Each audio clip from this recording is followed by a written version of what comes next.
Hi viewers, welcome back to Bangalore travel blog. நீங்க இன்னைக்கு பாக்குற ஹம்பி வீடியோ எங்கன்னு பாத்தீங்கன்னா பம்பா சரோவர் அப்படி இல்லைன்னா சபரி ஆசிரமம் அப்படின்னு சொல்லப்படுற பகுதி தான். இரண்டுமே சேர்ந்து ஒரே இடத்துலதான் அமைஞ்சிருக்குது.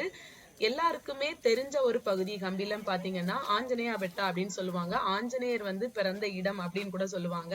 அந்த மலையில இருந்து அதுக்கு மலைக்கோட அடிவாரம் அப்படின்னு கூட சொல்லலாம். அந்த மலைக்கு போறவங்க அந்த வழியோடயே நீங்க வந்தீங்கன்னா ஒரு குறிப்பிட்ட தூர தொலைவுல தான் நீங்க இப்ப பாத்துட்டு இருக்க ஆசிரமமும் அந்த பம்பா சரோவர் அப்படிங்கிற நீர்த்தேக்கமும் அமைஞ்சிருக்குது. ரொம்பவே புனிதமான நீர்த்தேக்கமா தான் இந்த பகுதியில இருக்கக்கூடிய அந்த பம்பா நீர்த்தேக்கத்தை சரோவரை சொல்லுவாங்க.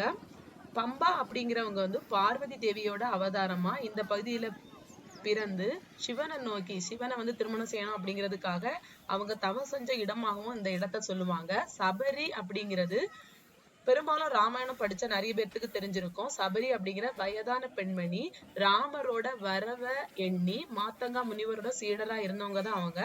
அவங்களோட ராமரை வருகைக்காக அவருக்காக காத்திருந்து இந்த பகுதியில தொடர்ந்து அவர் வந்துட்டாரா அப்படின்னு வெளியே தேடி அந்த ஆசிரமத்தை விட்டு பாப்பாராம். அதே மாதிரி தனக்கு அப்படி வந்தா ராமர் வந்தா அவருக்கு பழங்களை கொடுக்கணும், ஏதாவது கொடுக்கணும் அப்படிங்கிறதுக்காக தேர்ந்தெடுத்த பழங்கள் எது இனிப்பானதோ தான் சுவைத்து வைத்த அந்த பழங்களை தேர்ந்தெடுத்து எப்பவுமே வச்சிருப்பாங்களாம்.